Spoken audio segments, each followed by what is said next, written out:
Hello ಮಕ್ಕಳೇ, ನಾನು ನಿಮ್ಮ ಕನ್ನಡ ಶಿಕ್ಷಕಿ ವಾಣಿ ಕುಲಕರ್ಣಿ. ಹೃದಯಪೂರ್ವಕವಾಗಿ ನಮ್ಮ ಕನ್ನಡದ ವ್ಯಾಕರಣ ತರಗತಿಗೆ ನಿಮ್ಮನ್ನೆಲ್ಲ ಸ್ವಾಗತಿಸ್ತಾ ಇದ್ದೀನಿ. ಮಕ್ಕಳೇ, ನೀವು ಹೇಗೆ ಪ್ಲಾನ್ ಮಾಡ್ತಾ ಇದ್ದೀರಾ ನಿಮ್ಮ 10th ಸ್ಟ್ಯಾಂಡರ್ಡನ್ನು? ನೀವೇನಾದರೂ ಐಡಿಯಾ ಇದೆಯಾ? ನಿಮ್ಗೆ ಏನಾದರೂ ನನ್ನಿಂದ ಯಾವುದಾದ್ರೂ ಟಿಪ್ಸ್ ಬೇಕಾ? ಹಾಗಿದ್ರೆ ನನ್ನ ಶಾರ್ಟ್ಸನ್ನು ನೋಡಿ ಮಕ್ಕಳೇ.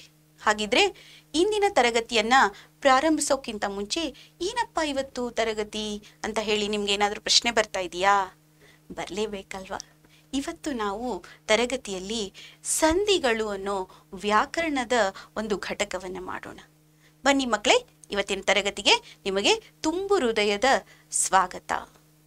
ಮಕ್ಕಳೇ, ಇವತ್ತಿನ ಕಲಿಕಾಂಶಗಳು ಏನು ಅಂತ ಹೇಳಿದ್ರೆ, ಮೊದಲನೇದು ಸಂಧಿ ಅಂದ್ರೇನು, ಸಂಧಿಗಳ ಪ್ರಕಾರಗಳು, ಉದಾಹರಣೆಗಳು ಮತ್ತು ಬಹು ಆಯ್ಕೆ ಪ್ರಶ್ನೆಗಳು.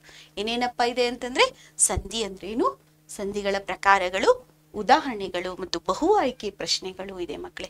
ಬನ್ನಿ ಇಂದಿನ ತರಗತಿಯನ್ನ ಪ್ರಾರಂಭಿಸೋಣ. ಫಸ್ಟ್ ಏನ್ ಮಾಡೋಣಪ್ಪ ನಾವು ಅಂತ ಹೇಳಿದ್ರೆ, ಸಂಧಿ ಅಂದ್ರೇನು ಅಂತ ತಿಳ್ಕೊಳ್ಳೋಣ. ಹೌದಾ? ನಿಮಗೆ ಏನಾಗುತ್ತೆ ಗೊತ್ತಾ? ಎರಡು ಅಕ್ಷರಗಳು ಏನಾಗುತ್ತೆ, ಎರಡು ಪದಗಳಿರುತ್ತಲ್ಲ, ಎರಡು ಪದಗಳು ಸೇರ್ಬೇಕಾದ್ರೆ ಕಾಲ ವಿಳಂಬ, ಒಂಚೂರು ಕಾಲ ವಿಳಂಬ ಮಾಡದೇನೆ ಏನಾಗುತ್ತೆ, ಸೇರ್ಕೊಳ್ಳುತ್ತೆ, ಸೇರ್ಬೋದು. ಅಂದ್ರೆ ಅಲ್ಲಿ ಇನ್ನೊಂದು ಅಕ್ಷರ ಆಗಮ ಆಗ್ಬೋದು, ಲೋಪ ಆಗ್ಬೋದು. ಇಂಥದಕ್ಕೆ ನಾವು ಸಂಧಿಗಳು ಅಂತ ಹೇಳ್ತೀವಿ. ನೋಡಿ, ಎರಡು ಅಕ್ಷರಗಳ ನಡುವೆ ಸ್ವರ ಇಲ್ಲವೇ ವ್ಯಂಜನ, ಸ್ವರ ಅಥವಾ ವ್ಯಂಜನ. ಸ್ವರಗಳು ಅಂದ್ರೆ ಏನು ಅಂತ ಗೊತ್ತು, ವ್ಯಂಜನಗಳು ಅಂದ್ರೆ ಏನು ಗೊತ್ತು ನಿಮ್ಗೆ. ಕಾಲ ವಿಳಂಬವಿಲ್ಲದೆ ಏನಾಗುತ್ತೆ, ಅರ್ಥಕ್ಕೆ ವ್ಯತ್ಯಯ ಇಲ್ದಂಗೆ, ಅಂದ್ರೆ ಅರ್ಥ ಕೆಡದೆ ಇರೋ ತರ ಏನಾಗುತ್ತೆ ಅಂತ ಹೇಳಿದ್ರೆ ಉಚ್ಚರಿಸಲು ಏನ್ ಮಾಡ್ತೀವಿ, ಸಂಧಿ ಆಗುತ್ತೆ ಅಂತ ಹೇಳ್ತೀವಿ. ಹಾಗಿದ್ರೆ ಸಂಧಿಯ ಉದಾಹರಣೆಗಳನ್ನ ನೋಡಿದಾಗ ನಿಮ್ಗೆ ಕ್ಲಿಯರ್ ಆಗಿ ಅರ್ಥ ಆಗುತ್ತೆ ಮಕ್ಕಳೇ. ಇಲ್ಲಿ ನೋಡಿ, ಈ ಸಂಧಿಯನ್ನ ನಾವು ಎರಡು ಭಾಗವಾಗಿ ಮಾಡ್ತೀವಿ. ಒಂದು ಪೂರ್ವ ಪದ ಮತ್ತು ಉತ್ತರ ಪದ. ಇದನ್ನ ಒಂದು ಫುಲ್ ಪದ ಇರುತ್ತೆ, ಅದನ್ನ ಎರಡು ಭಾಗ ವಿಂಗಡಿಸ್ತೀವಿ. ಒಂದು ಪೂರ್ವ ಪದ, ಉತ್ತರ ಪದ, ವಿಗ್ರಹ ವಾಕ್ಯ ಮತ್ತು ಸಂಧಿ ಯಾವುದು ಅಂತ ಹೇಳಿ. ಏನಪ್ಪ ಮ್ಯಾಮ್ ಏನ್ ಹೇಳ್ತಾ ಇದ್ದಾರೆ ಅಂತೀರಾ? ಬನ್ನಿ ಮುಂದಿನ ಭಾಗದಲ್ಲಿ ನಿಮಗೆ ವಿವರಿಸ್ತೀನಿ. ಇಲ್ಲಿ ನೋಡಿ, ಇಲ್ಲಿ ಏನಾಗುತ್ತೆ ಅಂತ ಹೇಳಿದ್ರೆ, ಸ್ವರದ ಮುಂದೆ ಸ್ವರ ಬಂದ್ರೆ, ಸ್ವರದ ಮುಂದೆ ಸ್ವರ ಬಂದ್ರೆ ಆ ಸಂಧಿ ಆದ್ರೆ ನಾವೇನಂತ ಹೇಳ್ತೀವಿ, ಸ್ವರ ಸಂಧಿ ಅಂತ ಹೇಳ್ತೀವಿ. ಸ್ವರದ ಮುಂದೆ ಸ್ವರನೇ ಬರ್ಬೇಕು, ಅವಾಗ ಸ್ವರ ಏನಾಗುತ್ತೆ ಅಂತ ಹೇಳಿದ್ರೆ ಲೋಪ, ಆದೇಶ ಏನ್ ಬೇಕಾದ್ರೂ ಆಗ್ಲಿ ಅದಕ್ಕೆ ಸ್ವರ ಸಂಧಿ ಅಂತ ಹೇಳ್ತೀವಿ. ಸ್ವರದ ಮುಂದೆ ವ್ಯಂಜನ ಅಥವಾ ವ್ಯಂಜನದ ಮುಂದೆ ಸ್ವರ ಅಥವಾ ವ್ಯಂಜನದ ಮುಂದೆ ವ್ಯಂಜನ ಬಂದ್ರೆ ಅದನ್ನ ನಾವು ವ್ಯಂಜನ ಸಂಧಿ ಅಂತ ಹೇಳ್ತೀವಿ. ನೋಡಿ ಮಕ್ಕಳೇ, ವ್ಯಂಜನ ಸಂಧಿ ಅಂತ ಹೇಳ್ತೀವಿ. ಸ್ವರದ ಮುಂದೆ ಸ್ವರ ಬಂದ್ರೆ ಸ್ವರ ಸಂಧಿ ಅಂತೇಳಿ. ಸ್ವರದ ಮುಂದೆ ವ್ಯಂಜನ ಬರ್ಬೋದು, ವ್ಯಂಜನದ ಮುಂದೆ ವ್ಯಂಜನ ಬರ್ಬೋದು, ವ್ಯಂಜನದ ಮುಂದೆ ಸ್ವರ ಬರ್ಬೋದು. ಇದನ್ನ ನಾವೇನಂತ ಹೇಳ್ತೀವಿ, ವ್ಯಂಜನ ಸಂಧಿ ಅಂತೀವಿ. ಬನ್ನಿ ಮಕ್ಕಳೇ, ಮುಂದಿನ ಭಾಗವನ್ನ ನೋಡೋಣ. ಇಲ್ಲಿ ಸಂಧಿಗಳ ವಿಧಗಳು. ಹೌದಾ? ಸಂಧಿಗಳ ವಿಧಗಳು, ಅದರಲ್ಲಿ ಫಸ್ಟ್ ಏನ್ ಮಾಡ್ತೀವಿ ಅಂದ್ರೆ ಕನ್ನಡ ಸಂಧಿಗಳು ಮತ್ತೆ ಸಂಸ್ಕೃತ ಸಂಧಿಗಳು ಅಂತ ಹೇಳಿ ಮಾಡ್ತೀವಿ. ಇಲ್ಲಿ ನೋಡಿ, ಇದು ಸಂಧಿಗಳನ್ನ ನಾವ್ ಹಿಂಗ್ ಮಾಡಿದಾಗ ಕನ್ನಡ ಸಂಧಿ ಮತ್ತು ಸಂಸ್ಕೃತ ಸಂಧಿ ಅಂತ ಹೇಳ್ತೀವಿ. ಬನ್ನಿ ಮಕ್ಕಳೇ, ಉದಾಹರಣೆಯೊಂದಿಗೆ ನೋಡೋಣ. ಕನ್ನಡ ಸಂಧಿಗಳು ಅಂತ ಹೇಳ್ತೀವಿ. ಏನಪ್ಪ ಕನ್ನಡ ಸಂಧಿಗಳು ಅಂದ್ರೆ, ಸಂಧಿ ಆಗುವಾಗ ಎರಡು ಪದಗಳು ಕನ್ನಡ ಆಗಿರ್ಬೇಕು, ಇಲ್ಲಾಂದ್ರೆ ಒಂದು ಕನ್ನಡ ಒಂದು ಸಂಸ್ಕೃತ ಆಗಿದ್ರೆ ಅದನ್ನ ನಾವು ಕನ್ನಡ ಸಂಧಿ ಅಂತ ಹೇಳ್ತೀವಿ. ಅದೇ ನಾವು ಎರಡೂ ಪದಗಳು ಸಂಸ್ಕೃತವಾಗಿದ್ರೆ, ಎರಡೂ ಪದಗಳು ಸಂಸ್ಕೃತ ಪದಗಳಾಗಿದ್ರೆ ಅದನ್ನ ನಾವು ಸಂಸ್ಕೃತ ಸಂಧಿ ಅಂತೀವಿ. ಇಲ್ಲಿ ನೋಡಿ, ಕನ್ನಡ ಸಂಧಿಗೆ ಉದಾಹರಣೆ ನೋಡಿ, ಮಾತು ಪ್ಲಸ್ ಇಲ್ಲ, ಮಾತಿಲ್ಲ. ಇದನ್ನ ನೀವು ಯಾವಾಗ್ಲೂ ಕೇಳಿರ್ತೀರಾ ಅಲ್ವಾ? ಮಾತು ಪ್ಲಸ್ ಇಲ್ಲ, ಮಾತಿಲ್ಲ. ಇದು ಮಕ್ಕಳೇ ಇಲ್ಲಿ ನೋಡಿ, ಇದು ಪೂರ್ವ ಪದ, ಇದು ಉತ್ತರ ಪದ, ಇದು ವಿಗ್ರಹ ವಾಕ್ಯ, ಇದು ವಿಗ್ರಹ ವಾಕ್ಯ,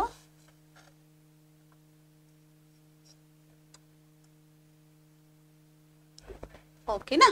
ಹಾಗೇನೆ ಇಲ್ಲಿ ನೋಡಿ, ಇಲ್ಲಿ ಎರಡು ಸಂಸ್ಕೃತ ಪದಗಳಿದೆ. ಯಾವ್ದ್ಯಾವ್ದಪ್ಪ? ದೇವ ಪ್ಲಸ್ ಆಲಯ, ದೇವಾಲಯ ಅಂತ ಹೇಳ್ತೀವಿ. ದೇವ ಇದು ಕೂಡ ಪೂರ್ವ ಪದ, ಇದು ಏನಾಗುತ್ತೆ ಉತ್ತರ ಪದ, ಇದು ವಿಗ್ರಹ ವಾಕ್ಯ. Same to same.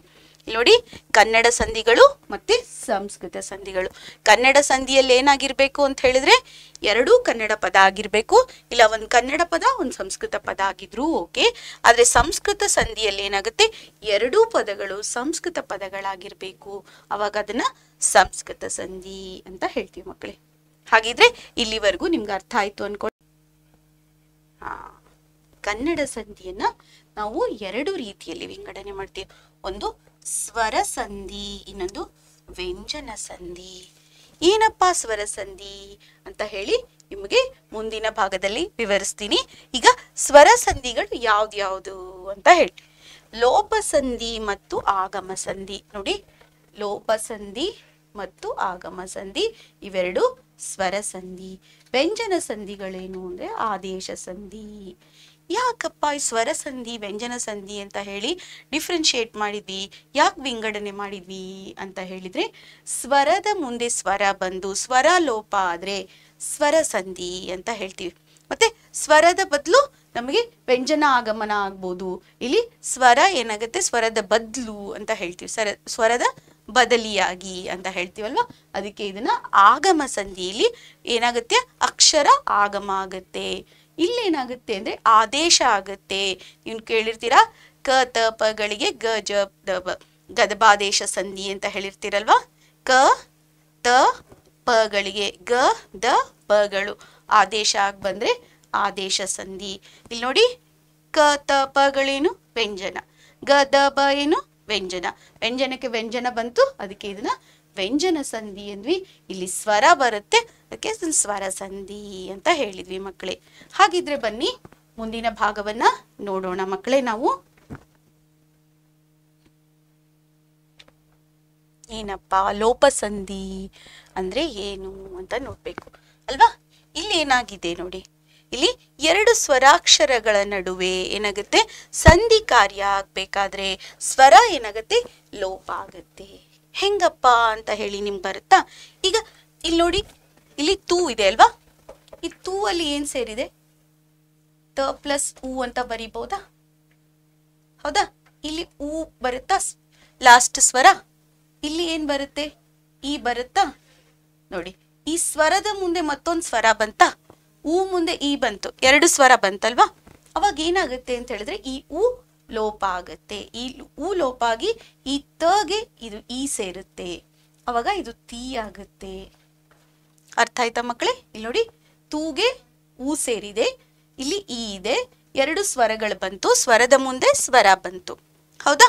ಆ ಸ್ವರ ಬಂದಾಗ ಏನಾಯ್ತು ಅಂದ್ರೆ ಈ ಉ ಲೋಪ ಆಗಿ ಇಲ್ಲಿ ಈ ತಗೆ ಸೇರ್ಕೊಂತು, ಅದಕ್ಕೆ ತೀ ಆಯ್ತು, ಮಾತಿಲ್ಲ ಅಂತ ಆಯ್ತು.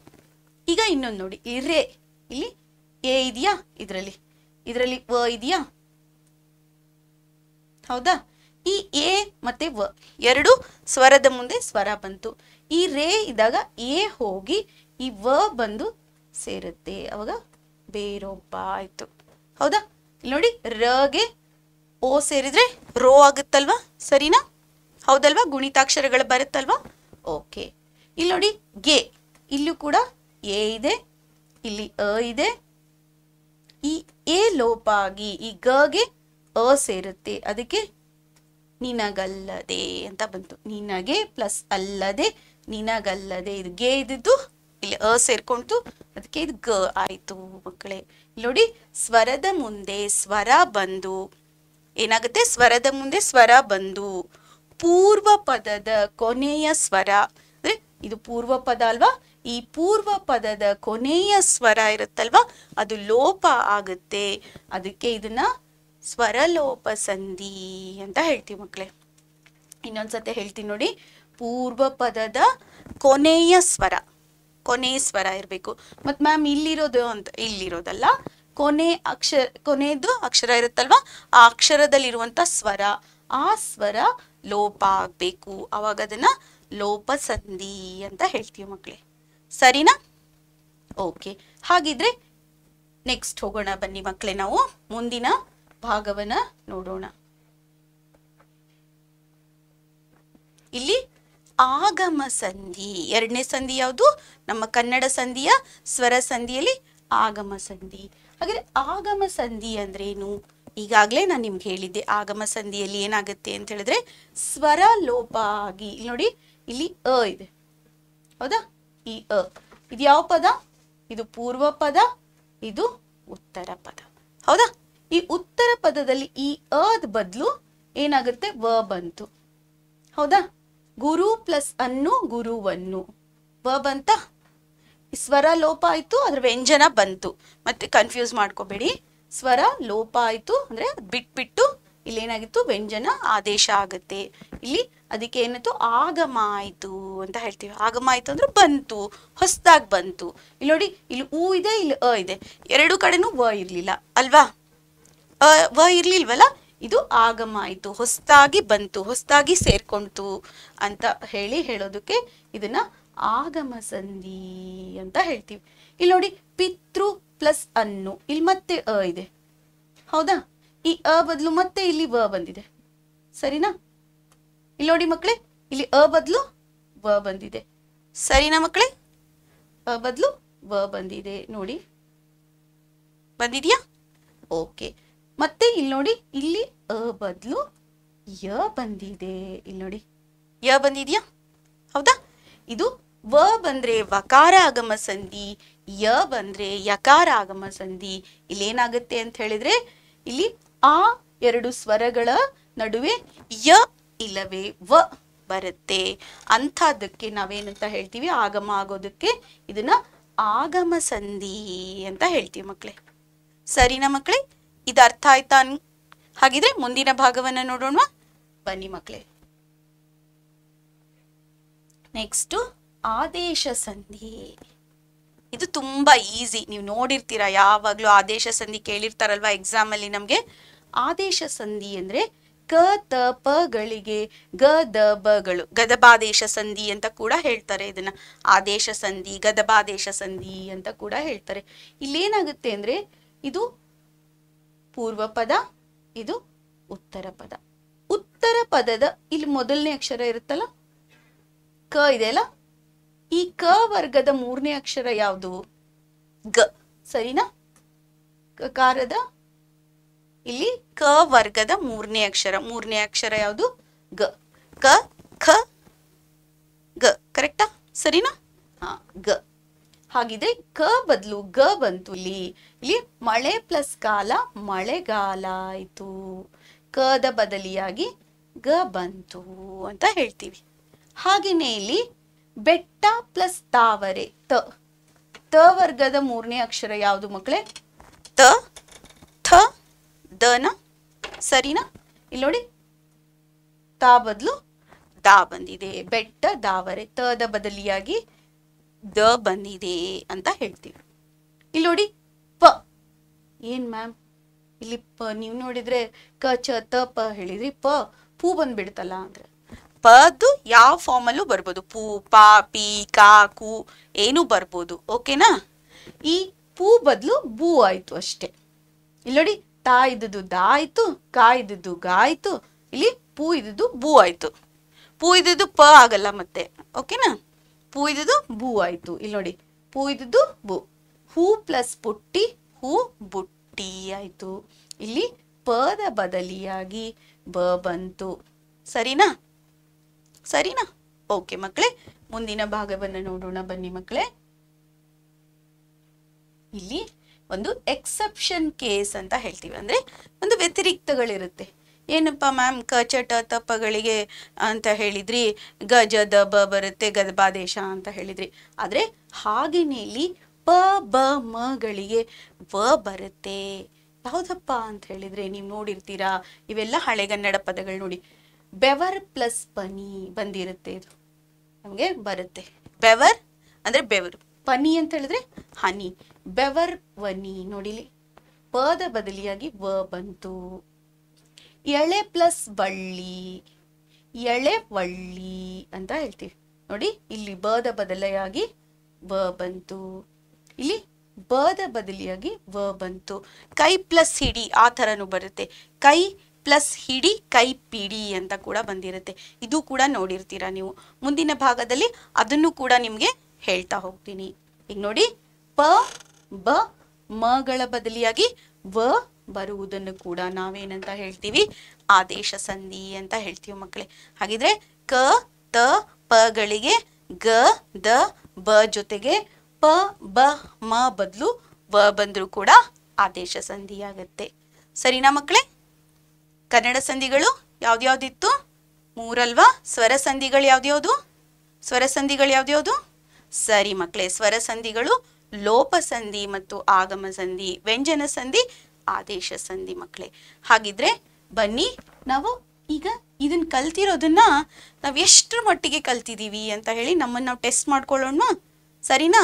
ಹಾಗಿದ್ರೆ ನನಗೆ ಕಮೆಂಟ್ ಬಾಕ್ಸ್ ಅಲ್ಲಿ ನಿಮ್ಮ ಉತ್ತರಗಳನ್ನು ತಿಳಿಸಿ ಮಕ್ಕಳೇ. ಸರಿನಾ? ಬನ್ನಿ ಈಗ ನಾವು PYQs ನ ನೋಡೋಣ. ಇಲ್ಲಿ ನೋಡಿ, ತುಂಬಾ ಈಸಿ ಇದೆ ಇದು. ಪಾತ್ರವನ್ನು ನೋಡಿ, ಪಾತ್ರ ಪ್ಲಸ್ ಅನ್ನು ಬಿಡಿಸಿದ್ರಾ? ಪಾತ್ರ ಪ್ಲಸ್ ಅನ್ನು. ಸರಿನಾ ಮಕ್ಕಳೇ? ಅ ಬದಲು ಏನ್ ಬರುತ್ತೆ? ಇಲ್ಲಿ ವ ಬಂತು. ಅಂದ್ರೆ ಯಾವ ಸಂಧಿ ಆಗುತ್ತೆ? ಸರಿಯಾದ ಉತ್ತರ ಮಕ್ಕಳೇ, ಆಗಮ ಸಂಧಿ. ಸರಿಯಾದ ಉತ್ತರ ಆಗಮ ಸಂಧಿ. ಬನ್ನಿ ಮುಂದಿನ ಪ್ರಶ್ನೆಯನ್ನ ನೋಡೋಣ. ಬರಿ ಕನಸು, ಬರಿ ಗನಸು, ಬರಿ ಪ್ಲಸ್ ಕನಸು, ಬರಿಗನಸು ಯಾವ ಸಂಧಿ ಆಯ್ತು? ಸರಿ ಉತ್ತರ ಮಕ್ಕಳೇ, ಸರಿಯಾದ ಉತ್ತರ. ಅರ್ಥ ಆಗಿದೆ ಅನ್ಕೊಳ್ಳ. ಹಾಗಿದ್ರೆ ನಿಮ್ಗೆ ಏನಪ್ಪಾ ಮುಂದಿನ ಭಾಗ ಅಂತ ಹೇಳಿದ್ರೆ, ಇಲ್ಲಿ ಸಂಧಿಗಳ ವಿಧಗಳನ್ನ ನೋಡ್ತಾ ಇದ್ದೀವಿ. ಯಾವುದು? ಸಂಸ್ಕೃತ ಸಂಧಿಗಳು.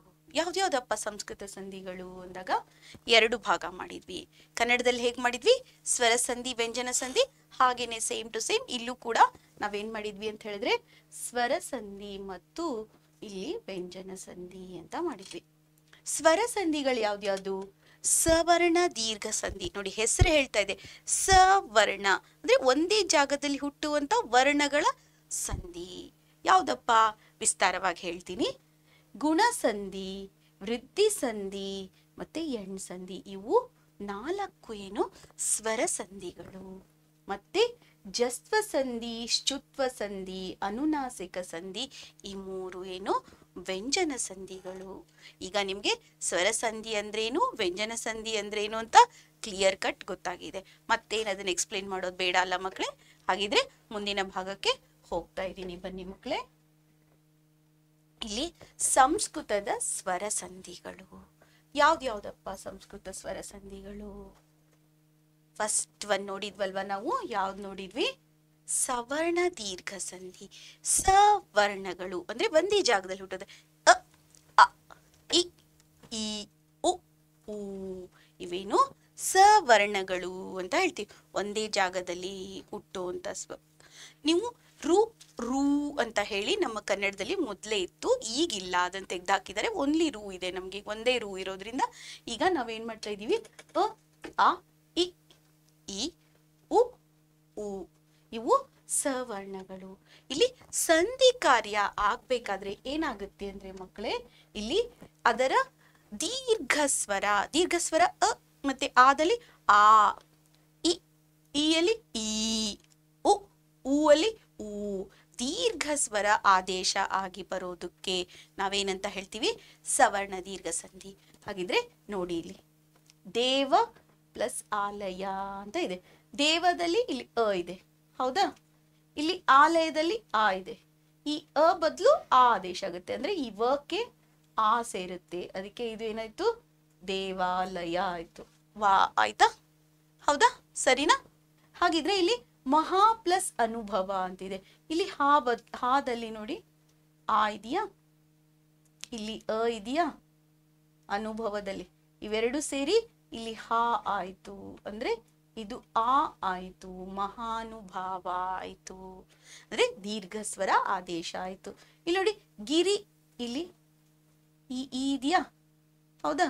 ಇಲ್ಲೇನಾಗಿದೆ? ಈ ಇದೆಯಾ? ಎರಡು ಈ ಬದಲು ಏನಾಯ್ತು? ಇಲ್ಲಿ ದೊಡ್ಡ ಈ ಆದೇಶ ಆಯ್ತು. ಇದು ರೀಗೆ ಯಾವಾಗ್ಲೂ ರ ಪ್ಲಸ್ ಈ ಬಂದ್ರೆ ಇಲ್ಲಿ ರೀ ಆಗುತ್ತೆ, ಹೌದಾ? ಇಲ್ಲಿ ನಿಮ್ ಗುಣಿತಾಕ್ಷರಗಳು ಗೊತ್ತಿದೆ ಅಲ್ವಾ? ಹಾಗಿದ್ರೆ ಇಲ್ಲಿ ಈ ಬಂತು. ಹಾಗಿದ್ರೆ ದೀರ್ಘ ಸ್ವರ ಆದೇಶ ಆಗುತ್ತೆ ಸವರ್ಣಗಳು ಬಂದಾಗ. ಸವರ್ಣಗಳು ಅಂತ ಹೇಳಿದಾಗ ಅ, ಆ, ಇ, ಈ, ಉ, ಊ. ಇದನ್ನ ನೆನ್ಪಿಟ್ಕೋಬೇಕು ಮಕ್ಕಳೇ. ಸವರ್ಣಗಳು ಬಂದಾಗ ದೀರ್ಘ ಸ್ವರ ಆದೇಶ ಆಗುತ್ತೆ, ದೀರ್ಘ ಸ್ವರ ಬರುತ್ತೆ ಅಂತ ಹೇಳೋದಕ್ಕೆ ಸವರ್ಣ ದೀರ್ಘ ಸಂಧಿ ಅಂತ ಹೇಳ್ತೀವಿ. ಸರಿನಾ? ಸವರ್ಣ ದೀರ್ಘ ಸಂಧಿ ಮತ್ತೆ ಸುವರ್ಣ ದೀರ್ಘ ಸಂಧಿ ಅಂತೆಲ್ಲ ಅನ್ಬೇಡಿ, ಸವರ್ಣ ದೀರ್ಘ ಸಂಧಿ ಅಂತ ಹೇಳ್ತೀವಿ. ಸರಿ ಮಕ್ಕಳೇ, ಮುಂದಿನ ಭಾಗವನ್ನ ನೋಡೋಣ ಬನ್ನಿ ಮಕ್ಕಳೇ. ಇಲ್ಲಿ ಯಾವ್ದಪ್ಪ ಅಂತ ಹೇಳಿದ್ರೆ ಗುಣಸಂಧಿ. ಇಲ್ಲಿ ನೋಡಿ, ಗುಣಸಂಧಿಗೆ ಒಂದು ನಿಯಮವನ್ನ ಪಾಲಿಸ್ಬೇಕು. ಮಕ್ಕಳೇ ಇಲ್ಲಿ ನೋಡಿ, ನಾವು ಏನ್ ಮಾಡ್ತೀವಿ ಅಂತ ಹೇಳಿದ್ರೆ ಪೂರ್ವ ಪದದಲ್ಲಿ ಅ ಮತ್ತೆ ಆ ಇರಬೇಕು, ಉತ್ತರ ಪದದಲ್ಲಿ ಇ ಮತ್ತೆ ಇ ಇರಬೇಕು, ಮತ್ತೆ ಉ ಊ ಇದ್ರೆ ಇ ಇದ್ರೆ ಎ ಬರುತ್ತೆ, ಉ ಊ ಇದ್ರೆ ಓ ಬರುತ್ತೆ, ರು ಇದ್ರೆ ಅರ್ವತ್ ಬರುತ್ತೆ, ಅರ್ಕಾವತ್ತು ಅಂತ ಹೇಳ್ತೀವಲ್ಲ ಅದ್ ಬರುತ್ತೆ. ಇದನ್ನ ನೀವು ಮೈಂಡ್ ಮ್ಯಾಪ್ ಕೂಡ ಮಾಡಿಟ್ಕೋಬಹುದು. ಹೇಗೆ ಅಂತಂದ್ರೆ ಇಲ್ಲಿ ನೋಡಿ, ನೀವು ಇಲ್ಲಿ ಅ ಮತ್ತೆ ಆ, ಇಲ್ಲಿ ರು, ಇಲ್ಲಿ ನಿಮ್ಗೆ ಇ ಮತ್ತೆ ಇ, ಇಲ್ಲಿ ನಿಮ್ಗೆ ಉ ಮತ್ತೆ ಉ. ಹೌದಾ? ಈಗಿದು ಉ ಮತ್ತೆ ಉ ಬಂದಾಗ ಏನ್ ಬರುತ್ತೆ ಅಂತ ಹೇಳಿದ್ರೆ ನಮ್ಗೆ ಓ ಬರುತ್ತೆ. ಇಲ್ಲಿ ಇ ಮತ್ತೆ ಇ ಇದ್ದಾಗ ನಮ್ಗೆ ಏನ್ ಬರುತ್ತೆ ಮಕ್ಕಳೇ? ನಮ್ಗೆ ಏಕಾರ ಬರುತ್ತೆ, ಇಲ್ಲಿ ಅರ್ಕಾರ ಬರುತ್ತೆ. ಹೀಗೆ ನೀವು ಮೈಂಡ್ ಮ್ಯಾಪ್ ಅನ್ನ ಕೂಡ ಮಾಡಿಟ್ಕೋಬಹುದು. ಇದಕ್ಕೆ ಮನನ ನಕ್ಷೆ ಅಂತ ಹೇಳ್ತೀವಿ. ಇಲ್ಲಿ ನಾವು ಈ ನಿಯಮಗಳು ಇಲ್ಲಿ ಬರುತ್ತಾ ಅಂತ ಹೇಳಿ ನೋಡೋಣ ಬನ್ನಿ ಮಕ್ಕಳೇ. ಇಲ್ಲಿ ನೋಡಿ, ವೀರ ಪ್ಲಸ್ ಈಶ. ರದಲ್ಲಿ ಅ ಇದೆಯಾ? ಸರಿನಾ? ಈದಲ್ಲಿ ಈ ಇದೆಯಾ? ಓಕೆ, ಅದ್ರ ಬದಲು ಏಕಾರ ಬಂದಿದೆ, ವೀರೇಶ. ಸರಿನಾ ಮಕ್ಕಳೇ?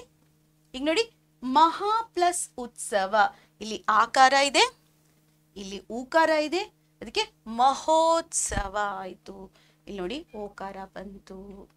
ಈಗ ರಾಜ ಪ್ಲಸ್ ಋಷಿ, ರಾಜ ಋಷಿ. ನೀವು ಇದನ್ನ ನೋಡಿರ್ತೀರಾ, ಮಹಾ ಪ್ಲಸ್ ಋಷಿ, ಮಹರ್ಷಿ ಇವೆಲ್ಲ ಬಂದಿರುತ್ತಲ್ವಾ.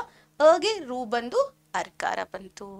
ಗುಣಸಂಧಿಯಲ್ಲಿ ಇಂಪಾರ್ಟೆಂಟ್ ಏನು ಅಂದ್ರೆ ಪೂರ್ವ ಪದದಲ್ಲಿ ಅ ಮತ್ತೆ ಆನೆ ಬರುತ್ತೆ, ಮತ್ತೆ ನಿಮಗೆ ಉತ್ತರ ಪದದಲ್ಲಿ ಇ ಮತ್ತೆ ಈ ಬಂದಾಗ ಏಕಾರ, ಉ ಮತ್ತೆ ಊ ಬಂದಾಗ ಓಕಾರ, ರು ಬಂದ್ರೆ ಅರ್ಕಾರ ಬರುತ್ತೆ ಮಕ್ಕಳೇ. ಸರಿನಾ ಮಕ್ಕಳೇ? ಇದು ಅರ್ಥ ಆಯ್ತಾ? ಮುಂದೆ ಹೋಗ್ಲಾ? ಸರಿ ಬನ್ನಿ, ಮುಂದಿನ ಒಂದು ಸಂಧಿಯನ್ನ ನೋಡೋಣ ಮಕ್ಕಳೇ. ಇಲ್ಲಿ ವೃದ್ಧಿ ಸಂಧಿ. ಇದು ತುಂಬಾ ಈಸಿ ಮಕ್ಕಳೇ, ತುಂಬಾನೇ ಈಸಿ. ಏನಪ್ಪ ಈಸಿ ಅಂತಂದ್ರೆ, ವೃದ್ಧಿ ಅಂತಂದ್ರೇನು? ಹೆಚ್ಚಾಗೋದು, ದೊಡ್ಡದಾಗೋದು, ಮುಂದೆ ಹೋಗೋದು ಅಂತ ಹೇಳೋದಕ್ಕೆ ವೃದ್ಧಿ ಅಂತೀವಿ. ಹೌದಾ? ಇಲ್ಲಿ ಎ ಮತ್ತೆ ಐ ಬಂದಾಗ ಏನಾಗುತ್ತೆ? ಎ ಐ ಬಂದಾಗ ಐ ಬರುತ್ತೆ, ಓ ಮತ್ತೆ ಔ ಬಂದಾಗ ಔ ಬರುತ್ತೆ. ಎರಡೇ ಎರಡು. ಇದರಲ್ಲಿ ಯಾವಾಗ್ಲೂ ಪೂರ್ವ ಪದದಲ್ಲಿ ಅ ಮತ್ತೆ ಆನೆ ಇರುತ್ತೆ, ಪೂರ್ವ ಪದದಲ್ಲಿ ಅ ಮತ್ತೆ ಆ ಇರುತ್ತೆ. ಇಲ್ಲಿ ಎ ಐ ಬಂದಾಗ ಐ ದೊಡ್ಡದಲ್ವಾ, ಇದು ಹೆಚ್ಚಿಂದಲ್ವಾ.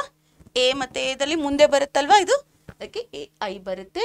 ಓ ಮತ್ತೆ ಔ ಅಲ್ಲಿ ಔ ಮುಂದಿಂದಲ್ವಾ, ದೊಡ್ಡದಲ್ವಾ, ಮುಂದೆ ಬರೋದಲ್ವಾ. ಓ ಆದ್ಮೇಲೆ ಔ ಬರುತ್ತಲ್ವಾ, ಅದಕ್ಕೆ ಔ ಬರುತ್ತೆ ಅಂತ ಹೇಳ್ತಾರೆ. ವೃದ್ಧಿ ಸಂಧಿ ತುಂಬಾ ಈಸಿ ಮಕ್ಕಳು.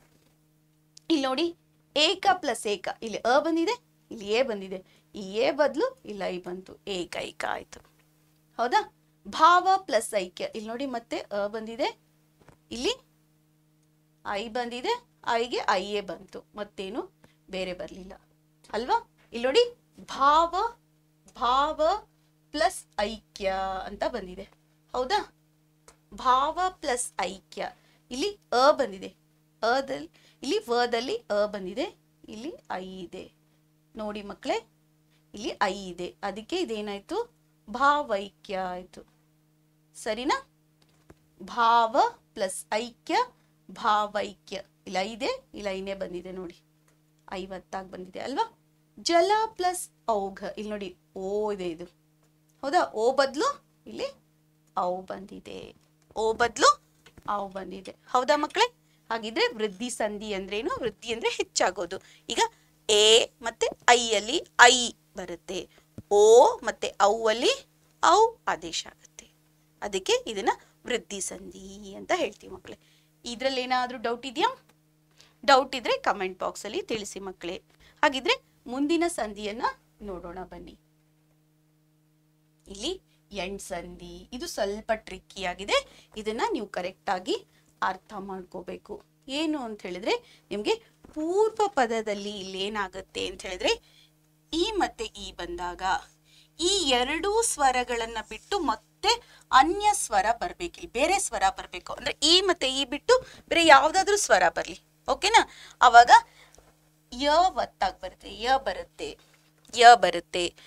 ಮತ್ತೆ ಊ ಮತ್ತೆ ಊ ಇದ್ದಾಗ ಇವ್ ಎರಡನ್ನ ಬಿಟ್ಟು ಬೇರೆ ಯಾವ ಸ್ವರನೂ ಉತ್ತರ ಪದದಲ್ಲಿ ಬರಬೇಕು. ಅಂದ್ರೆ ಅವೇ ಬರಬಾರ್ದು. ಊ ಮತ್ತೆ ಊ ಬಿಟ್ಟು ಯಾವ್ದು ಬೇಕಾದ್ರೂ ಬರಬಹುದು.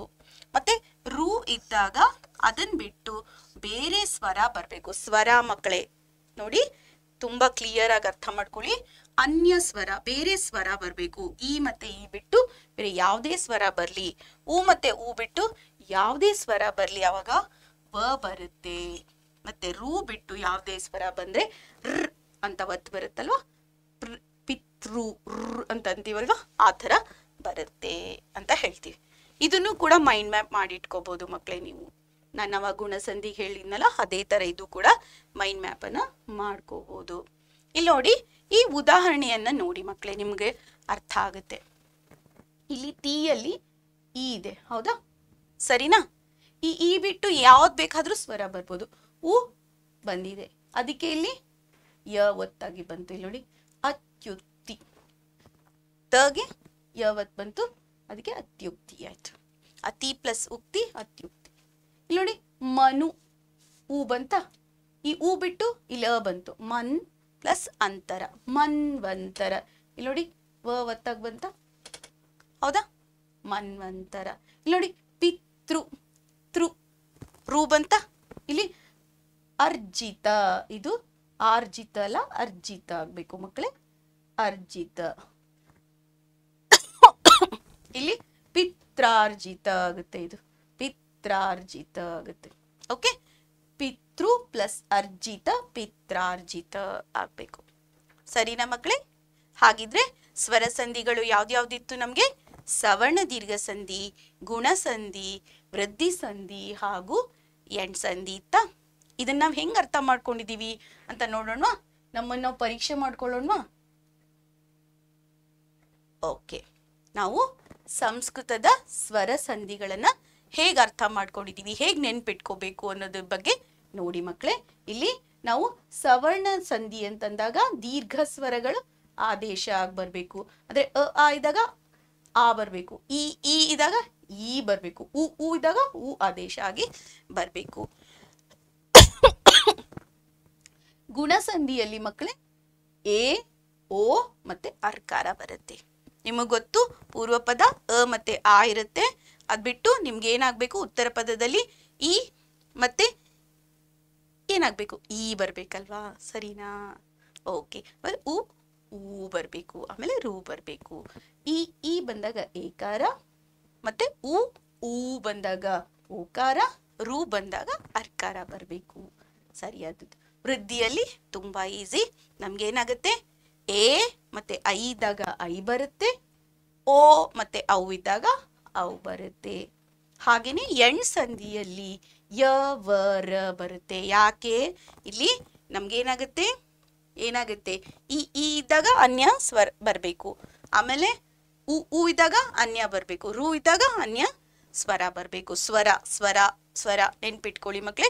ಈ ಸ್ವರ ಅನ್ನೋದನ್ನ ಮೈಂಡಲ್ಲಿ ಇಟ್ಕೊಳ್ಳಿ. ಸರಿನಾ? ಹಾಗಿದ್ರೆ ಈ ಸಂಸ್ಕೃತದ ಸ್ವರ ಸಂಧಿಗಳು ನಾವೆಷ್ಟರ ಮಟ್ಟಿಗೆ ತಿಳ್ಕೊಂಡಿದೀವಿ ಅಂತ ನಮ್ಮನ್ನ ನಾವು ಟೆಸ್ಟ್ ಮಾಡ್ಕೊಳ್ಳೋಣ ಮಕ್ಳೇ. ಬನ್ನಿ, ಇಲ್ಲಿ ನೋಡಿ, ನಾವು PYQs ನ ನೋಡೋಣ. ಮೊದಲನೇದು ಏನಪ್ಪಾ ಇದು ಅಂತ ಹೇಳಿದ್ರೆ, ಸವರ್ಣ ದೀರ್ಘ ಸಂಧಿಗೆ ಉದಾಹರಣೆ ಯಾವ್ದಿದೆ ಅಂತ. ಇದು ನಿಮ್ಗೆ 2021 ಮೇನ್ ಎಕ್ಸಾಮ್ ಅಲ್ಲಿ ಬಂದಿದೆ ನೋಡಿ. ನಾವು ಒಂದೊಂದಾಗಿ ಬಿಡಿಸ್ತಾ ಹೋಗೋಣ. ಇಲ್ಲಿ ಸರ್ವಾಧಿಕಾರಿ ಹೆಂಗ್ ಬಿಡಿಸ್ತೀರಾ? ಸರ್ವ, ಕರೆಕ್ಟಾ? ಸರ್ವ ಪ್ಲಸ್ ಅಧಿಕಾರಿ, ಅಧಿಕಾರಿ. ಸರಿನಾ? ಓಕೆ. ಇಲ್ಲಿ ವದಲ್ಲಿ ಅ ಇದೆ, ಹೌದಾ? ಅ ಇದೆ, ಕರೆಕ್ಟಾ? ಇಲ್ಲೂ ಕೂಡ ಅ ಇದೆ, ಸರಿನಾ? ಈ ಅ ಬದಲು ಇಲ್ಲಿ ವಾ ಆಗಿದೆ, ಅಂದ್ರೆ ಆ ಬಂದಿದೆ, ಸರಿನಾ? ಇದು ಸವರ್ಣ ದೀರ್ಘ ಸಂಧಿನ, ಹೌದಾ ಮಕ್ಕಳೇ? ಓ, ಮೊದಲನೇದೇ ಗೊತ್ತಾಗ್ಬಿಡ್ತಾ ನಮ್ಗೆ ಸವರ್ಣ ದೀರ್ಘ ಸಂಧಿ. ಆದ್ರೂ ಕೂಡ ಎಲ್ಲಾನು ಬಿಡಿಸೋಣ ನೋಡಿ ಮಕ್ಕಳೇ. ಮೇಲೇರು, ಮೇಲೆ ಪ್ಲಸ್ ಏರು, ಮೇಲೇರು. ಇಲ್ಲೇನಾಗತ್ತೆ? ಹಾ, ಸರಿಯಾದ ಉತ್ತರ. ಬೆನ್ನೆಲಬು, ಬೆನ್ನು ಪ್ಲಸ್ ಎಲಬು, ಬೆನ್ನು ಅಂದಾಗ ನು ಏನಾಗುತ್ತೆ? ಇಲ್ಲಿ ಎ ಬಂದು ಸೇರ್ಕೊಳ್ಳುತ್ತೆ ಅಲ್ವಾ? ಇತ್ಯಾದಿ, ಇತಿ ಪ್ಲಸ್ ಆದಿ. ಹಾಗಿದ್ರೆ ಇಲ್ಲಿ ಸವರ್ಣ ದೀರ್ಘ ಸಂಧಿಗೆ ಉದಾಹರಣೆ ಯಾವುದು ಮಕ್ಕಳೇ? ಹಾಗಿದ್ರೆ ಸವರ್ಣ ದೀರ್ಘ ಸಂಧಿಗೆ ಯಾವುದು ಉದಾಹರಣೆ? ಸರ್ವಾಧಿಕಾರಿ. ಸರಿಯಾದ ಉತ್ತರನ? ಬನ್ನಿ ಮಕ್ಕಳೇ, ಮುಂದಿನ ಒಂದು ನೋಡೋಣ. ಇಲ್ಲಿ ಪಂಚಾಕ್ಷರಿ, ಈ ಪದದಲ್ಲಿರುವಂತಹ ಸಂಧಿ ಯಾವುದು ನೋಡಿ? ಪಂಚ ಪ್ಲಸ್ ಅಕ್ಷರಿ. ಹೇಗ್ ಬಿಡಿಸ್ತೀರಾ? ಇದು ಮತ್ಯಾವ ಸಂಧಿ ಆಗುತ್ತೆ? ಇದು ನಿಮಗೆ 2022 ಸಪ್ಲಿಮೆಂಟರಿ ಎಕ್ಸಾಮು ಮತ್ತೆ 2018 ಮೇನ್ ಎಕ್ಸಾಮ್ ಅಲ್ಲಿ ಬಂದಂತ ಪ್ರಶ್ನೆಯಾಗಿದೆ ಮಕ್ಕಳೇ. ಹಾ, ಸರಿಯಾದ ಉತ್ತರ ಮಕ್ಕಳೇ. ಹಾಗಿದ್ರೆ ಇದು ಯಾವ ಸಂಧಿ? ಇದು ಕೂಡ ಸವರ್ಣ ದೀರ್ಘ ಸಂಧಿ. ಪಂಚ ಪ್ಲಸ್ ಅಕ್ಷರಿ, ಪಂಚಾಕ್ಷರಿ. ಚ ಆಗತ್ತಲ್ವಾ, ಅದಕ್ಕೋಸ್ಕರ ಪಂಚಾಕ್ಷರಿ. ಬನ್ನಿ ಮುಂದಿನ ಪ್ರಶ್ನೆಯನ್ನ ನೋಡೋಣ. ರಾಜಶ್ರೀ, ರಾಜ ಪ್ಲಸ್ ಶ್ರೀ, ಕರೆಕ್ಟಾ? ರಾಜ ಪ್ಲಸ್ ಶ್ರೀ, ಶ್ರೀ ಕರೆಕ್ಟಾ? ಇಲ್ಲ, ರಾಜ ಪ್ಲಸ್ ಋಷಿ ಅಲ್ವಾ? ಹೌದಾ? ಸರಿಯಾದ ಉತ್ತರನ? ಹಾ. ಹಾಗಿದ್ರೆ ಇದನ್ನ ಹೇಗ್ ಬಿಡಿಸ್ತೀರಾ? ಬಿಡಿಸ್ಬಿಟ್ಟು ನಂಗೆ ಉತ್ತರ ಹೇಳ್ತೀರಾ ಮಕ್ಕಳೇ? ಇದು ನೋಡಿ, ನಿಮ್ಗೆ 2017 ಮೇನಲ್ಲಿ ಬಂದಿದೆ. ಇದು 2017 ಮೇನಲ್ಲಿ. ಇದಕ್ಕೆ ಉತ್ತರ ಏನು? ಗುಣಸಂಧಿ. ಯಾಕೆ ಹೇಳಿ? ರಾಜ ಪ್ಲಸ್ ಋಷಿ, ರಾಜಶ್ರೀ. ಹೌದಾ? ಕರೆಕ್ಟಾ? ರೂಕೆ ಆರ್ಕಾರ ಬರುತ್ತಾ? ಸರಿಯಾದ ಉತ್ತರ ಮಕ್ಕಳೇ. ಹಾಗಿದ್ರೆ ಮುಂದಿನ ಒಂದು ಪ್ರಶ್ನೆಯನ್ನ ನೋಡೋಣ ಬನ್ನಿ. ಇಲ್ಲಿ ಮತ್ತೆ ಮಹಾನುಭಾವ, ನಾನು ಇದನ್ನ ಏನ್ ಮಾಡಿದ್ದೆ? ಉದಾಹರಣೆಯಲ್ಲೇ ಬಿಡಿಸಿದ್ದೆ, ಹೌದಾ?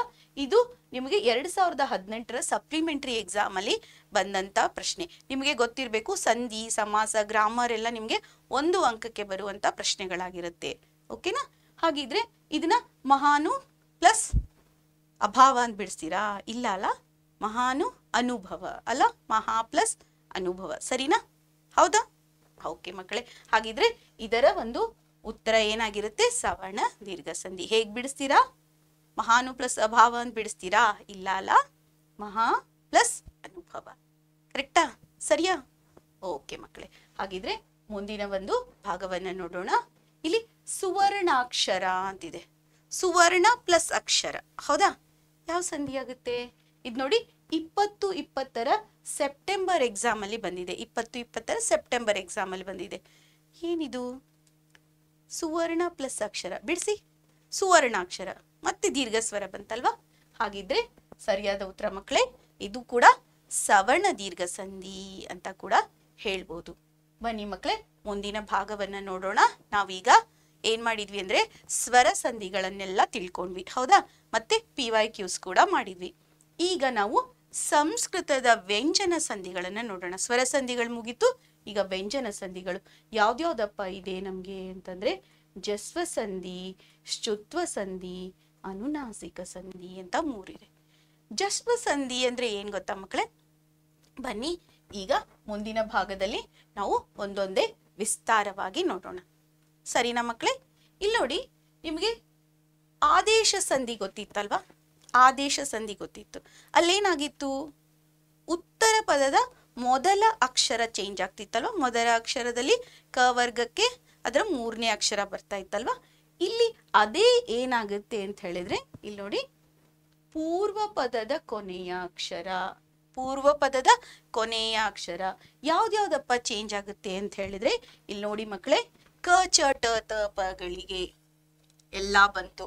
ಎಲ್ಲ ಕವರ್ಗ, ಚವರ್ಗ, ತವರ್ಗ, ಪವರ್ಗ ಎಲ್ಲ ಬಂತು. ಕ ಚ ಟ ತ ಪ ಎಲ್ಲ ವರ್ಗಗಳಿಗೆ ಇಲ್ಲಿ ಗ ಜ ಡ ದ ಬ ನೋಡಿ, ಈ ವರ್ಗದ ಮೂರನೇ ಅಕ್ಷರ ಕದ್ ಮೂರನೇ ಅಕ್ಷರ ಗ, ಚದು ಜ, ಟದು ಡ, ತದು ದ, ಪದು ಬ. ಆ ವರ್ಗದ ಮೂರನೇ ಅಕ್ಷರ ಏನಾಗುತ್ತೆ, ಆದೇಶವಾಗಿ ಬರುತ್ತೆ. ಎಲ್ಲಿ ಬರುತ್ತೆ ಅಂತ ಹೇಳಿದ್ರೆ ಪೂರ್ವ ಪದ ಇರುತ್ತಲ್ವಾ, ಪೂರ್ವ ಪದದ ಕೊನೆಯ ಅಕ್ಷರ, ಪೂರ್ವ ಪದದ ಕೊನೆಯ ಅಕ್ಷರ. ಇಲ್ಲಿ ನೋಡಿ, ಪೂರ್ವ ಪದದಲ್ಲಿ ಕೊನೆಯ ಅಕ್ಷರ ಕ ಇದೆ, ಇಲ್ಲಿ ದ ಇದೆ. ಬನ್ನಿ ಮಕ್ಕಳೇ, ಈಗ ಮತ್ತೊಂದು ಉದಾಹರಣೆಯನ್ನ ನೋಡೋಣ. ಯಾವ್ದಪ್ಪ ಅಂದ್ರೆ ಅಚ್ ಪ್ಲಸ್ ಅಂತ. ಚ ವರ್ಗದ ಮೂರನೇ ಅಕ್ಷರ ಯಾವ್ದಪ್ಪ? ಚ ವರ್ಗದ ಮೂರನೇ ಅಕ್ಷರ ಅದು ಜ ಅಲ್ವಾ? ಕರೆಕ್ಟ್ ಆಗಿದೆ ನೋಡಿ, ಇಲ್ಲ ಅಜಂತ ಬಂತ. ಈ ಚ ವರ್ಗದ ಮೂರನೇ ಅಕ್ಷರ ಯಾವುದು? ಜ ಆಗಿದೆ. ಅದಕ್ಕೋಸ್ಕರ ಅಜಂತ, ಅಚ್ ಪ್ಲಸ್ ಅಂತ ಅಜಂತ ಆಯ್ತು. ಈಗ ಷಟ್ ಪ್ಲಸ್ ಆನನ ನೋಡಿರ್ತೀರ ನೀವು.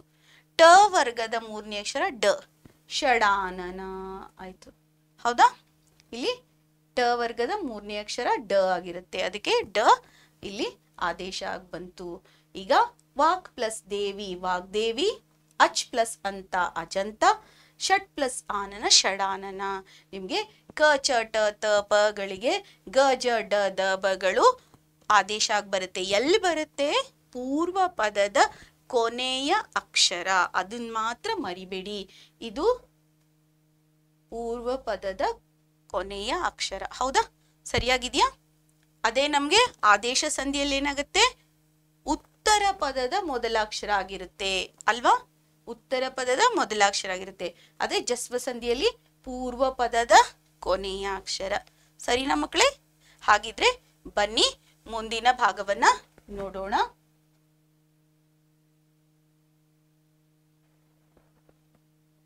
ಯಾವ್ದಪ್ಪ ಇದು? ಶ್ಚುತ್ವ ಸಂಧಿ ಅಂತ ಹೇಳಿ ಅನ್ಕೋತಾ ಇದ್ದೀರಾ? ಇದನ್ನ ಹೆಚ್ಚು ನಿಮ್ಗೆ ಕೇಳಿಲ್ಲ ಮಕ್ಕಳೇ. ಶ್ಚುತ್ವ ಸಂಧಿಯ ಕ್ವಶನ್ಸ್ ಹೆಚ್ಚು ಬಂದಿಲ್ಲ ನಿಮ್ಗೆ ಎಕ್ಸಾಮ್ ಅಲ್ಲಿ. ಆದ್ರೂ ಕೂಡ ಅರ್ಥ ಮಾಡ್ಕೊಳ್ಳಿ.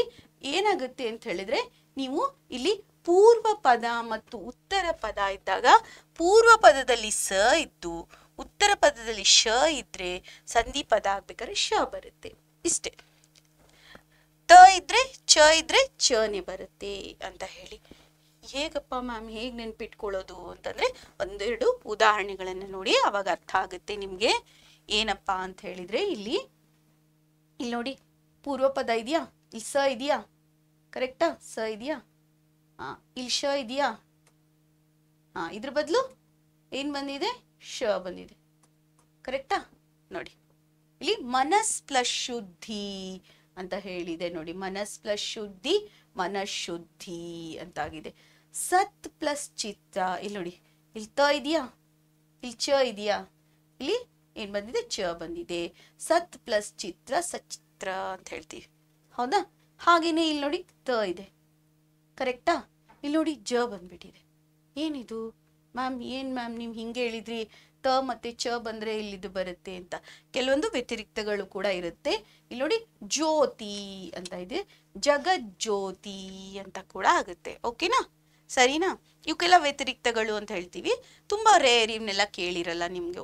ಓಕೆ, ಇಷ್ಟನ್ನ ಅರ್ಥ ಮಾಡ್ಕೊಳ್ಳಿ. ಸ ಶ ಇದ್ದಾಗ ಶ ಬರುತ್ತೆ, ತ ಚ ಇದ್ದಾಗ ಚ ಬರುತ್ತೆ ಅಂತ ಅರ್ಥ ಮಾಡ್ಕೊಳ್ಳಿ ಮಕ್ಕಳೇ. ಇದು ಶ್ಚುತ್ವ ಸಂಧಿ. ಬನ್ನಿ ಮಕ್ಕಳೇ, ಮುಂದಿನ ಭಾಗವನ್ನ ನೋಡೋಣ. ಯಾವ್ದಪ್ಪ ಇದು ಅಂತ ಹೇಳಿದ್ರೆ ಅನುನಾಸಿಕ ಸಂಧಿ. ನಿಮ್ಗೆ ಅನುನಾಸಿಕಗಳು ಗೊತ್ತಲ್ವಾ ಮಕ್ಕಳೇ? ಇಲ್ಲಿಂದ ಉಚ್ಚಾರ ಮಾಡೋದು ಜ್ಞ, ನ, ನ, ಮ ಅಲ್ವಾ? ಜ್ಞ, ಜ್ಞ, ನ, ನ, ಮ. ಕರೆಕ್ಟಾ? ಇವೆಲ್ಲ ಏನು? ಅನುನಾಸಿಕಗಳು ಅಂತ ಹೇಳ್ತೀವಿ. ಅನುನಾಸಿಕಗಳು ಅಂದ್ರೆ ಮೂಗಿನ ಸಹಾಯದಿಂದ, ನಾಸಿಕ ಅಂದ್ರೆ ಮೂಗು, ಮೂಗಿನ ಸಹಾಯದಿಂದ ಉಚ್ಚಾರ ಮಾಡುವಂತ ಅಕ್ಷರಗಳನ್ನ ಅನುನಾಸಿಕಗಳು ಅಂತ ಹೇಳ್ತೀವಿ. ಈ ಅನುನಾಸಿಕಗಳು ಆದೇಶ ಆಗುತ್ತೆ. ಯಾವಾಗಪ್ಪ ಆದೇಶ ಆಗುತ್ತೆ ಅಂದ್ರೆ ಕ ಚ ಟ ತ ಪ ಈ ವರ್ಗಗಳಿದೆ ಗೊತ್ತಲ್ವಾ? ಕ ವರ್ಗದ ಕೊನೆಯ ಅಕ್ಷರ, ಚ ವರ್ಗದ ಕೊನೆಯ ಅಕ್ಷರ, ತ ವರ್ಗದ ಕೊನೆಯ ಅಕ್ಷರ, ಟ ವರ್ಗದ್ದು, ಪ ವರ್ಗದ್ದು ಕೊನೆಯ ಅಕ್ಷರ ಏನಾಗಿರುತ್ತೆ? ಅನುನಾಸಿಕ ಆಗಿರುತ್ತೆ. ಈಗ ಹೇಳಿದ್ನಲ್ಲ ಜ್ಞ, ಜ್ಞ, ಣ, ನ, ಮ ಅಂತ ಹೇಳಿ ಈ ಅಕ್ಷರಗಳು ಆದೇಶ ಆಗುತ್ತೆ. ಎಲ್ಲಪ್ಪ ಆಗುತ್ತೆ ಅಂದ್ರೆ ಪೂರ್ವ ಪದ ಇದೆ ಅಲ್ವಾ? ಪೂರ್ವ ಪದದ ಕೊನೆಯ ಅಕ್ಷರ. ಇಲ್ಲಿ ಕ ಇದೆ, ಇಲ್ಲಿ ಟ ಇದೆ, ಇಲ್ಲಿ ತ ಇದೆ ನೋಡಿ. ಹೌದಾ? ದಿಕ್ ಪ್ಲಸ್ ನಾಗ, ದಿಂಗ್ ನಾಗ ಅಂತ ಹೇಳಿ ಉಚ್ಚಾರ ಮಾಡ್ತೀವಿ. ಓಕೆನಾ. ಇಲ್ಲಿ ಷಟ್ ಪ್ಲಸ್ ಮಾಸ ಷಣ್ಮಾಸ. ಇಲ್ಲಿ ನೋಡಿ ಟ ವರ್ಗದ ಲಾಸ್ಟ್ ಅಕ್ಷರ ಣ, ಷಣ್ಮಾಸ ಅಂತ ಹೇಳಿದ್ವಿ. ತ ವರ್ಗದ ಕೊನೆಯ ಅಕ್ಷರ ನ, ಇಲ್ಲಿ ನಾವೇನ್ ಮಾಡಿದ್ವಿ ಚಿತ್ ಪ್ಲಸ್ ಮೂಲ ಚಿನ್ಮೂಲ ಅಂತ ಹೇಳಿದ್ವಿ. ನೀವು ಎಷ್ಟೊಂದು ನೋಡಿರ್ತೀರ ಈ ತರ ಅನುನಾಸಿಕ ಸಂಧಿಗಳನ್ನ. ನಿಮ್ಮ ಪಾಠದಲ್ಲಿ ಕೂಡ ಪದ್ಯದಲ್ಲಿ ಕೂಡ ಬರುತ್ತೆ. ಅವಾಗ ಮತ್ತೆ ವಿವರಣೆಯನ್ನ ಮಾಡ್ತಾ ಇದ್ದೀನಿ ಮಕ್ಕಳೇ. ಇದರಲ್ಲಿ ಏನಾದ್ರೂ ನಿಮ್ಗೆ ಡೌಟ್ ಇದ್ರೆ ನನಗೆ ಕಮೆಂಟ್ ಬಾಕ್ಸ್ ಅಲ್ಲಿ ತಿಳಿಸಿ ಮಕ್ಕಳೇ. ಹಾಗಿದ್ರೆ ಇನ್ನೊಂದ್ಸತೆ ವಿವರಿಸ್ತಾ ಇದ್ದೀನಿ ನೋಡಿ. ಅನುನಾಸಿಕ ಸಂಧಿ ಅಂದ್ರೇನು? ಕ ಚ ಟ ತ ಪಗಳ ಬದಲಾಗಿ ಅದರ ವರ್ಗದ ಕೊನೆಯ ಅಕ್ಷರವಾದಂತ ಅನುನಾಸಿಕ ಆದೇಶ ಆಗಿ ಬರುತ್ತೆ. ಎಲ್ಲಿ ಬರುತ್ತೆ? ಪೂರ್ವ ಪದದ ಕೊನೆಯ ಅಕ್ಷರದಲ್ಲಿ. ಪೂರ್ವ ಪದದ ಕೊನೆಯ ಅಕ್ಷರದಲ್ಲಿ ಇದು ಆದೇಶ ಆಗಿ ಬರುತ್ತೆ. ಅದಕ್ಕೆ ಇದನ್ನ ನಾವು ಅನುನಾಸಿಕ ಸಂಧಿ ಅಂತ ಹೇಳ್ತೀವಿ ಮಕ್ಕಳೇ. ಹಾಗಿದ್ರೆ ಬನ್ನಿ ಮಕ್ಕಳೇ ಒಂದ್ಸತಿ ಎಲ್ಲ ಏನಿದೆ ಅಂತ ನೋಡೋಣ. ಇಲ್ಲಿ ಸಂಸ್ಕೃತ ವ್ಯಂಜನ ಸಂಧಿಗಳು ಯಾವ್ದ್ಯಾವ್ದಪ್ಪ? ಜಸ್ವ ಸಂಧಿ. ಜಸ್ವ ಸಂಧಿಯಲ್ಲಿ ಏನಾಗುತ್ತೆ? ಕ ಚ ಟ ತ ಪಗಳಿಗೆ ಬದಲಾಗಿ ಗ ಜ ಡ ದ ಬಗಳು ಆದೇಶ ಆಗಿ ಬರುತ್ತೆ.